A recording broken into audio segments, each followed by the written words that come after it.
Prajem pekný deň. Moje meno je Ervin Šimko, som generálnym riaditeľom sekcie kybernetickej bezpečnosti na MIRI a mám pre vás opäť dobré správy. Dňa 24.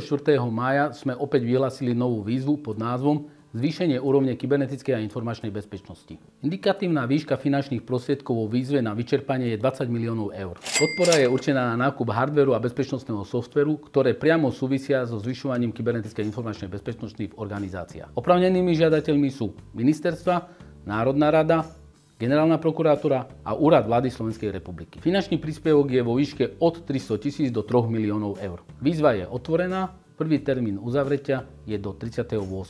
Bližšie informácie a špecifikácie získate na linku.